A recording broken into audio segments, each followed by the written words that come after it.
Magandang hapon! Kumusta po? Narito po ulit ang update natin para sa lagay ng ating panahon. Ngayong hapon po ng February 20, 2025. Sa ngayon po ay patuloy pa rin ang pag-iral ng hanging amihan dito po sa malaking bahagi ng Luzon habang ang shear line ay patuloy po na nakakaapekto sa Southern Luzon, Visayas at ilang bahagi ng Mindanao.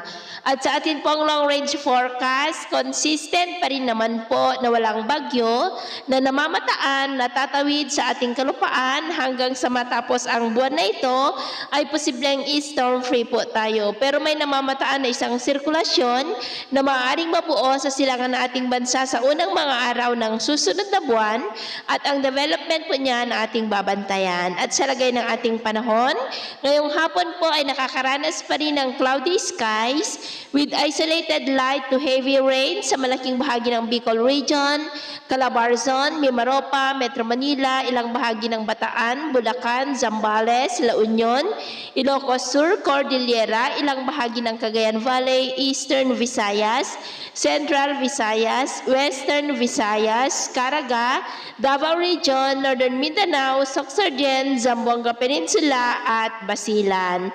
At mamayang gabi po, posible pa rin ang mga isolated rain sa may Bicol Region, Calabarzon, Metro Manila, Mimaropa, ilang bahagi ng Cagayan Valley, Aklan, Capiz, Northern Negros, Cebu, Leyte, Samar Provinces, Caraga, Sultan, Kudarat, Lanao Provinces, Zamboanga Peninsula at Basilan. Kaya mag-ingat po tayo dahil posible pa rin ang mga banta po ng mapagbaha at pagguho ng lupa.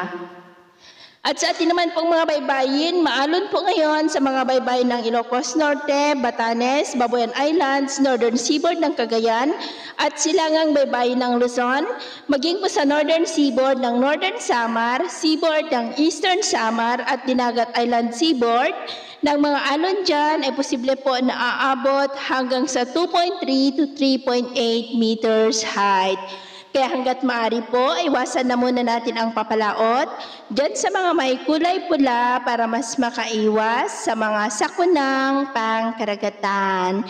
So, ito ang latest update natin sa araw na ito. At ako po muli si James na nagsasabing sa kahit na pagsubok po na darating sa ating buhay, huwag na po tayong mawawalan ng pag-asa. Thank you and God bless!